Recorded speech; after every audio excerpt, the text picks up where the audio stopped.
Тулааны бурхан Асура болон өөр олон гайхалтай веб зохиолууд уншихыг хүсвэл зохиолцыг комор зочлоорой. 114-р анги. Эртний бунхан. Мэдээж булхаа биш гэж Сумэй хэллээ. Тэгэд юу юм гэж Чүфэн сонирхон асуулаа.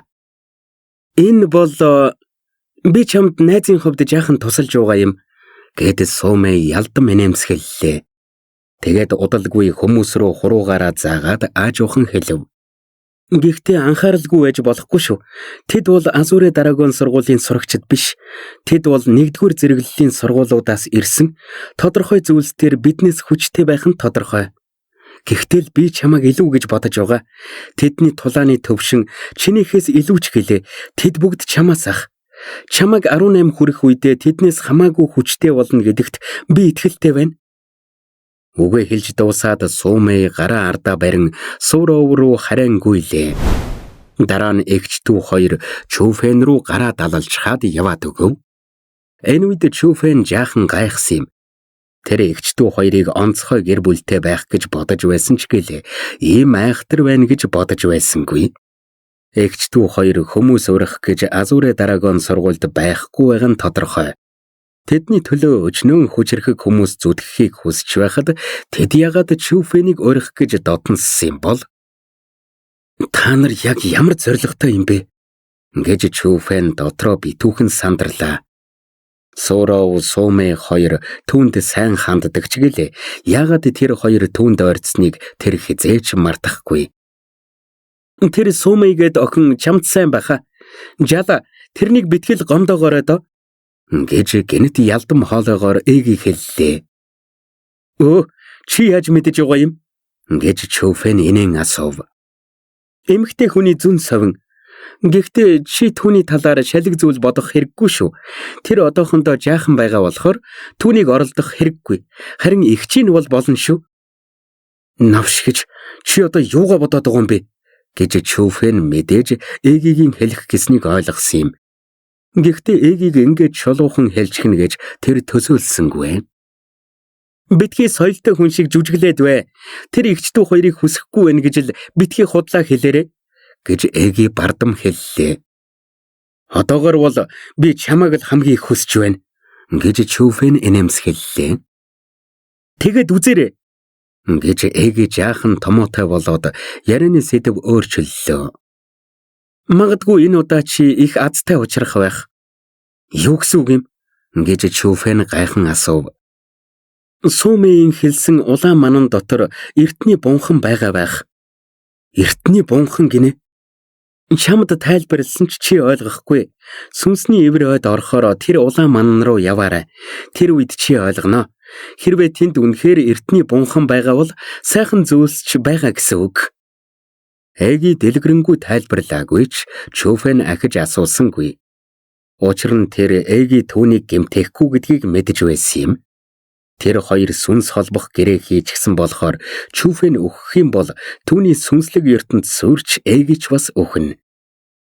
Ингээд галуулаан шувуу хотын захирагч энэ жилийн шинэ хааны сэргэн мандалтын дүрмүүдийг танилцуулав.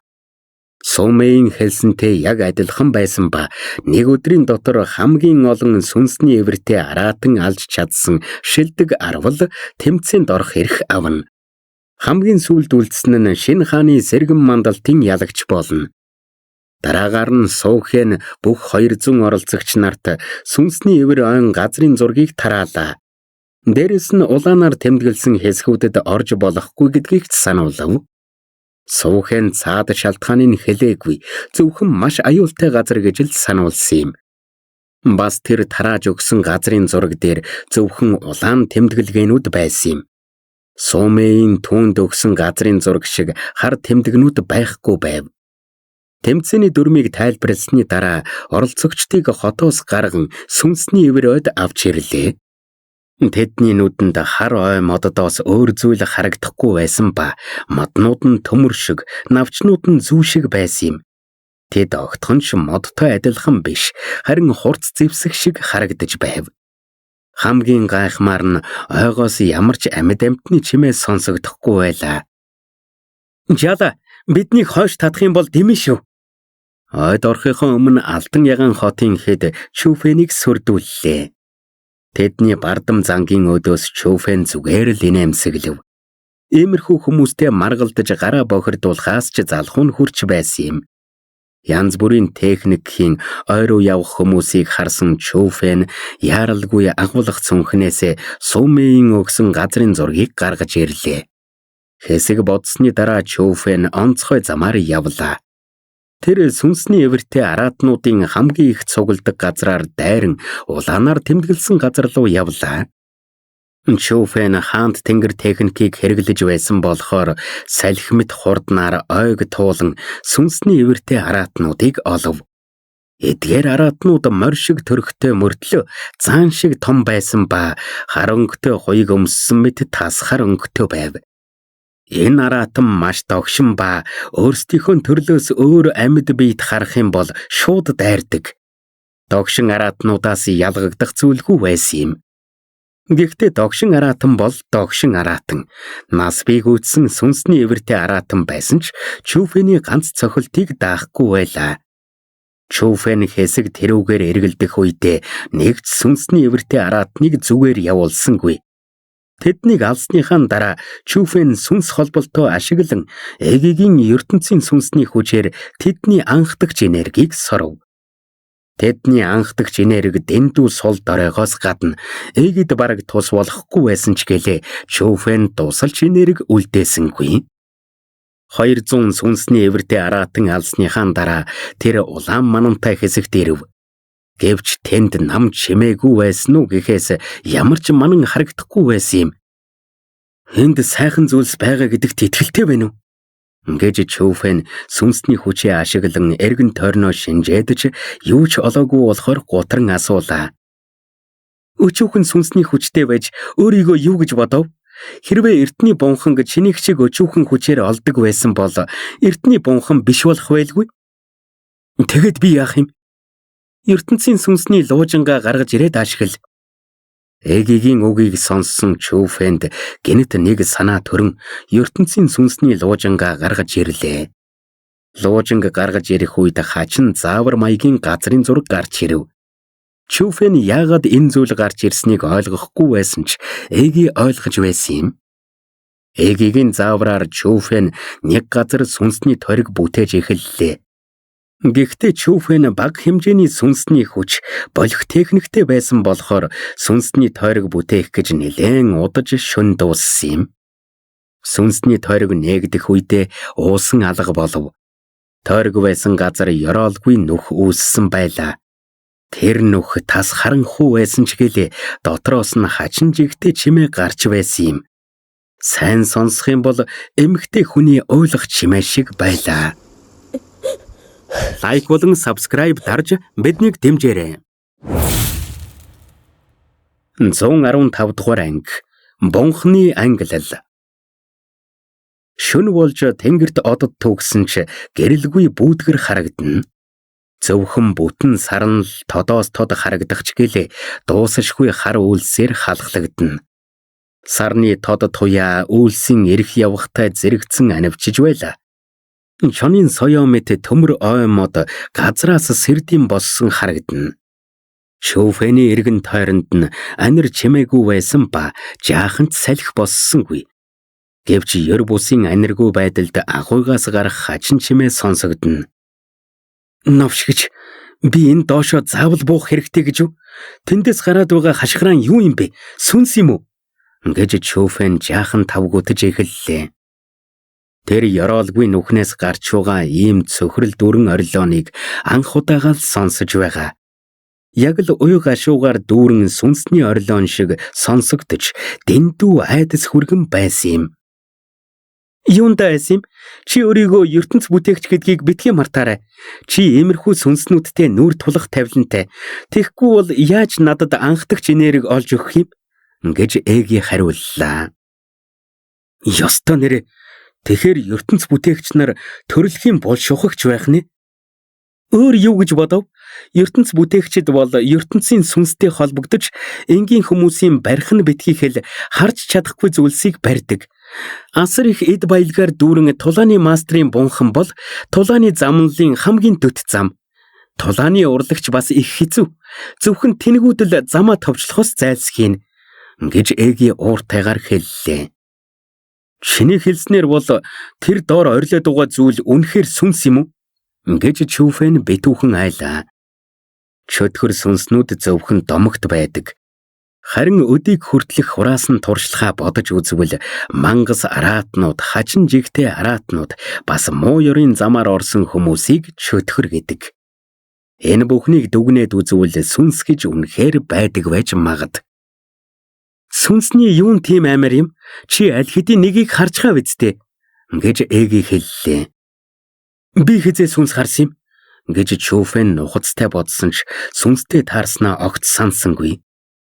Мянган яс оршуулгын газар байхад чиний харсан өвгөн чинь сүнс биш тэгээд юу юм гэж Эги сануулв. Юу? Тэр сүнс байсан юм уу? Яаж тэ? Тэр их хүчрхэг байсан шүү дээ гэж Чүфэн маш ихээр цочирдов. Тэр шүн түүний харсан хөгшин эр түүнд маш гүнзгий сэтгэл үлдээсэн. Тэр ямар ч авраа ялгаруулаагүй ч гэлээ Чүфэн түүнийг асар их хүчтэй гэдгийг мэдэрсэн. Дэндүү хүчтэй байсан болохоор Чүфэнд түүнийг сүнс байх гэсэн бодол төрөөчгүй. Хүн тодорхой хэмжээний тулааны төвшөнд хүрэх үед тэдний оюун бодол асар их хүчрхэгждэг. Тэдний бие махбод өгсөн ч тэдний оюун бодол өгөхгүй байсаар байна. Тэднийг бид сүнс гэж дууддаг юм. Гэхдээ ертөнц бүтээгч нар маш хүчрхэг сүнсний хүчтэй болохоор өөхөх үед нь тэдний сүнсний хүч оюун бодолтой нэгдэж өөр нэг төрлийн амьд биет болон амьдардаг. Тэд амьд байсан шигээ хүчрхэг байхгүй ч гэлээ тэдэнд хүчээ нэмдэг арга зам байсаар л байна. Тэр өдөр чиний таарсан хөгшин тийм л хүн байсан. Тэр өдөр Чүфэн ухаан алдсан ч Эги сэрүүн байсан болохоор болсон бүх зүйлсийг Чүфэнд тайлбарллаа. Эгигийн хэлхийг сонссон Чүфэн төрөхтөө л сүнсний хүчтэй байсан гэдгээ ойлгов. Тэр хөгшин түүний сүнсний хүчийг сэрээсэнд биш, харин тэр анхнаасаа сүнсний хүчтэй байсан юм.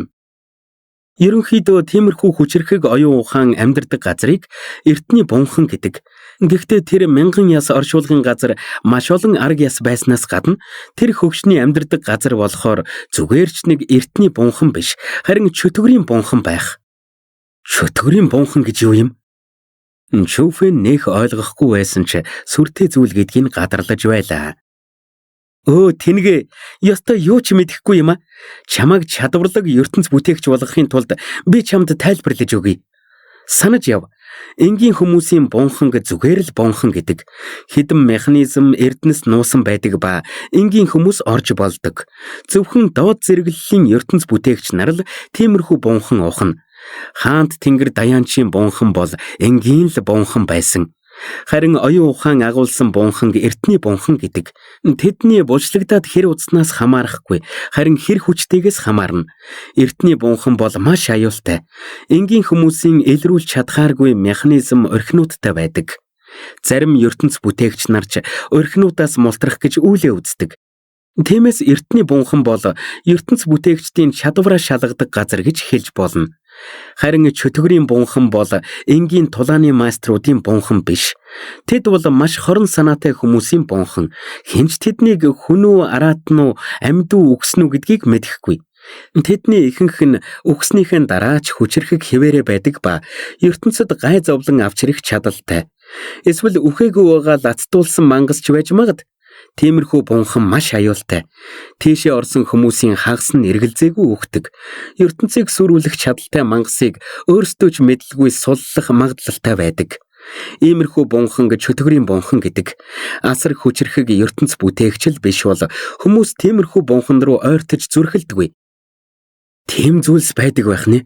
Настан зүгээ тэр мянган яс оршуулгын газрыг сонирхоод байсанд гайх зүйл алгаа. Гэж Чүфэн эцэст нь ертөнц бүтээгч нарын хувьд бунхан ямар үн цэнтэй байдгийг ойлгосон юм. Тэр мянган яс оршуулгын газар их хүчтэй байсан. Тэр бараг чөтгөрийн бунхан байх. Тэр үнэхээр аюултай ч гэлээ маш их эрдэнэс агуулж байгаа нь тодорхой. Эрдэнэс байхгүй байсан ч гэлээ тэр хөгшний анхдагч энергийг сорчихвол миний хүч маш ихээр нэмэгдэнэ. Харамсалтай нь одоогийн чи тэр мянган яс оршуулгын газар ойртно гэж бодсны ч хэрэггүйз. Үгүй бол 10,000 удаа өгсөн ч багдана шүү. Гэхдээ тэр хөгшөнд чиний тусламж хэрэгтэй болохоор л биен дээр чинь газрын зураг үлдээсэн байх. Тэр газрын зураг их нууцлаг болохоор чи тодорхой төвшөнд хүрэхгүй л бол тэр чөтгөрийн бунханд орж чадахгүй. Ирээдүйд чи тэр бунханд орох үед нөгөө хөгшин чиний хүчийг зээлхийг хүсэх байх. Мэдээж хариуд нь чамд шагнал өгнө. Ашиг олохын тулд тодорхой төлөөс төлөх хэрэгтэй байхаа. Бас тэр чөтгөрийн бунхан чамд дэндүү аюултай. Чи газрын зурагтай байсан ч нээж чадахгүй. Тиймээс одоохондоо тэр бунхан руу явах талаар бодох ч хэрэггүй. Харин энэ эртний бунханг л сайн ух. Яриагаа дуусгаад Эги жаахан догдолсон харагдлаа. Учир нь энэ эртний бунхан дотор тулааны мастрын цогцс байгаа. Түүний хамгийн их хүсдэг анхдагч энерги энд байсан юм. Нэгэнт л ирснээс хойш юу гэж хоосон буцхав дээ. Чүфэн толгой догсон ч гэлээ шууд доош орсонгүй. Хар нөхрөө харайж орсныхон дараа тэр 100 хувиралт ном техникээ ашиглан 2 гарандаа 2 худаг үүсгээд хананд зоож хурдаа сарвлав. Эхэндээ Чүфэн их удаанаар доошилж байсан ч нэх удалгүй энэ байдалд ч даасан хурдан гихчин доош гулглаа. Доошлох тусам эмхтэн орилон тод сонсогдож байв. Үргэлж зоригтой байдаг Чүфэний нуруугаар өөрийн ирэхгүй хүүт даав. Айх хэрэггүй дээ. Энэ зүгээр л тэнүүлч сүнс байх. Амьд байхдаа тулааны мастер байсан байж болох ч үгсэн хойноо чамайг дийлэхгүй. Чиний сүнсний тойргийн техник түүнийг хорж чадна. Чүфэнийг сандарч байхыг харсан Эги нухацтай гихчин санууллаа. Чүфэн толгой дохоод сэтгэл шулуудан доош гулгав. Эцэст нь тэр ёроолд нь нэрж газарт 2 хөлөөрөө буулаа. Энэ агуй маш харанхуй байсан ч Чүфэн энэ агуйг маш том гэдгийг мэдэрч байсан юм. Тэр ертөнцийн сүнсний луужинг гаргаж ирээд сүнсний хүчээ луужинд шингээх үед гэрэл цацарч харанхуй агуйг гэрэлтүүлв. Энэ эргэн тойрноо тод харсан Чүфэний царай маш ихээр хувирч урдаа байгаа зүйлстэй нэг л итгэж өгөхгүй гайхширн зогслоо. Лайк болон subscribe дарж биднийг дэмжээрэй. 116 дугаар анги Суроугийн төрсөн ээж. Агуйн арзгар хан дээр хачин тэмдэг сэлсэн байх ба нэг зүйлийг элтгэж буй бэлэг тэмдэг аятай. Тэгсэн мөртлөө хүмүүст нэг л тийм тавгүй мэдрэмж төрүүлэхээр байв. Чүфэнээс нэг холгүй овоолсон яс байлаа. Мянган яс оршуулгын газарт байсан шиг их байгаагүй ч харсан хүнийг цочролд оруулахад хангалттай байв. Ваа, ямар их анхдагч энерги вэ? Хурдан надад бүгдийг сороод өг. Эги эрдэнэс олчихсан юм шиг маш их догдолж байсан юм. Хүлээ, тэнд сүнс байна. Гэвч овоолсон ясны цаана нэг дүрс байгааг Чүфэн анзаараад айж эхэллээ. Тэр маш үзэгсэлэнтэй эмэгтэй байсан ба торгон daаш нь зөмсөж урт үсэн нуруугаа дагсан харагдах нь үнэхээр сүрж явхлантай байсан юм. Тэр Чүфэн рүү сэрэмжилсэн аятай ширтэж байсан ба амнаас нь уйлах чимээ гарсаар байв. Энэ бол үхсний дараах үлддэг оюун ухаан бөгөөд бидний сүнс гэлцдэг зүйл. Түүний бие нь үл ялэг нэвт харагдаж байсан болохоор сүнс гэдэг нь тодорхой байлаа. Гэхдээ сайн харсны дараа Чүфэн цочролд оров. Тэр эмэгтэй царай нэг л танил санагдаж байсан ба Суроо Сумэ хоёртой их төстэй байсан юм. Та хэсэг бодсны дараа Чүфэний толгойд нэг бодол орж ирлээ. Гэвч Чүфэнийг ярьж эхлэх үед тэр сүнс айдас давтсан юм. Түүний бие хойш иргэн цугтлаа. Тэр маш хурдан байсан болохоор нүдэр эмхийн зуур алга болчихов. Тэр оюун ухаанд ухаанаа алдсан байна. Зөвхөн зүн совингороо л явж байна. Түүнд ой санамж нь байхгүй болохоор чиний асуултанд хариулахгүй. Бас тэр маш олон жилийн өмнө өгсөн болохоор оюун ухаан нь удахгүй устдах байх. Тэр маш доройтсон байгаа болохоор чамайг гэмтээж чадахгүй. Хурдан анхдагч энерги надад сорж өг. Энд анхдагч энергиэр баялаг маш олон мастеруудын цогцос бүтнээрээ байна. Тэд гарцаагүй намайг спиритийн оргилд хүргэж дөнгөх байх. Эгигийн анхдагч энерги сорох чадвар үнэхээр аимшигтай байсан юм. Чүфэн алсан 200 насбыг үүссэн сүнсний ивэртэй араатны анхдагч энергийг түүнд өгөхөд Эги аль хэдийн спиритийн 8 дугаар төвшөнд орчихсон. Одоо энд байгаа яснуудаас анхдагч энергийн сорж чадах юм бол тэр гарцаагүй спиритийн 9 дугаар төвшөнд орно. Чүфэн толгой дохиод анхдагч энергүүдийг сорж эхэллээ. Уул шиг овоорсон яснуудаас үл харагдах хий гарч ирлээ. Тэр бол сүнсний хүчээр л мэдэрч болох анхдагч энерги юм. Анхдагч энергийг араасаа Чүфэний бие рүү шингэн Эгид очиж байлаа. Түүний сүнслэг ертөнц дотор Эги завилж сууж байв. Тэр анхдагч энерги сорж эхлэх үед тулааны хүчин ч огцом нэмэгдэж байлаа. Хурдан яваад нөгөө оюун ухааныг ол. Өгснийхэн дараа оюун ухаан нь үлддэг хүмүүс дор хаяж парафаунд төвшнийх байдаг. Хэрвээ би түүний энергийг сорж чадах юм бол гарцаагүй үүслийн төвшөнд орж чадна. Тэнд байсан яснуудын энергийг сорсны дараа Эги үнэхээр спиритийн 9 дугаар төвшөнд орсон юм. Эртний бунхан дотроос их ашиг олно гэдгээ мэдэж байсан тэр маш их догдолж байлаа. Энэ охинч ёстой гаж юм а. Чүфэнд хэлэх ч үг олдохгүй байв. Өөрийнх нь бэлтгэлийн хурд асар хурдан гэж болно. Гэтэл энэ охины хажууд түүний бэлтгэлийн хурд дурдахч зүйл биш байсан юм.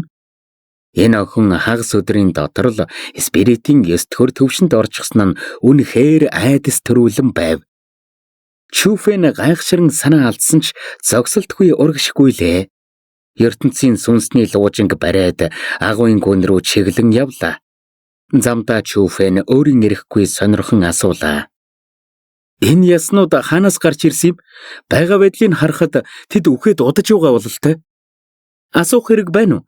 Санаатаач вэ, санаандгүйч вэ? Эднэр бол эртний бунханд орсон тахилууд гэж Эги тайлбарлав. Эгигийн хэлхийг сонссон Чүфэн битүүхэн цочирдлоо. Тэд үхээд ясан л үлдсэн ч гэлээ Чүфэн тэднийг дор хаяж өөслийн төвшөнд байсныг мэдэрсэн. Ийм олон өөслийн төвшний хүмүүс үхсэн байгаа нь эртний бунхан үнэхээр аюултай гэдгийг нотолж байлаа. Гэхдээ ертөнцийн сүнсний луужинтай байсан цагт Чүфэн ямар ч аюулаас урьдчилан сэргийлж чадна. Тиймээс тэр илүү дутуу зүйлд санаа зовлгүй үзэсгэлэнтэй эмэгтэйг л мөшгөж байсан юм. Тэр эмэгтэйг Суурав, Сумэ хоёртой ямар нэг холбоотой байх гэж Чүфэн бодож байлаа. Арай тэр хоёрын ээж биш үсттэй. Тэгвэл энэ бунхан хотын захирагчийн эхнэрийн бунхан гэсэн үг үү? Гэхдээ хэсэг бодсны дараа Чүфэн тийм биш гэж бодов. Хэрвээ тэр Суурав, Сумэгийн ээж Суухэний эхнэр байсан бол яаж ийм булшны чулуучгүй газар оршуулгдах юм? Яагаад түүний уйлах нь ийм гашуудалтай байна вэ? Агуугаар алхаж байхдаа Чүфэний толгойд олон асуулт гарч ирлээ. ертөнцийн сүнсний луужинг дагаж явсаар нөгөө уйлах чимээ гаргасан эмэгтэй дээр ирлээ. Тэр эмэгтэйн хажууд цогцос байхыг харсан Чүфэн маш ихээр цочирдлоо. Тэр цогцос аль хэдийн ялзарсан ч гэлээ хувцас нь байсаар байв. Тэр хувцас нь жаахан гандаж элэгдсэн ч гэлээ энэ сүнс болсон эмэгтэйн хувцастай адилхан байв. Гайхалтай, жинхэнэ парафаунд төвшний хүний цогцос байна. Дөнгөж нэгдүгээр төвшин ч гэлээ муугүй шүү. Энийг би сорчих юм бол үүслийн төвшөнд орж чадна. Гэж түүний дотроос Эгигийн баярлах чимээ сонсогдлоо. Болохгүй. Энэ эмэгтэй анхдагч энергийг сорж болохгүй гэж Чүфэн хэллээ. Тэр яг баттаа хэлж чадахгүй байсан ч гэлээ энэ эмэгтэйг Суурав, Сумэ хоёрын ээж байх өндөр магадлалтай гэж бодсоор байв. Чүфэн найзуудынхаа ээжийнхэн цогцсыг сорохыг хүсээгүй юм. Чи тэнийг юм уу? Зүгээр л анхдагч энергийн сорно штэ. Цогцсыг огтхон ч гэмтээхгүй. Дээрээс нь тэр үхээд удаж байна. Энэ оюун ухаан өдрөөс өдөрт сольдож явгаа болохоор удахгүй алга болно.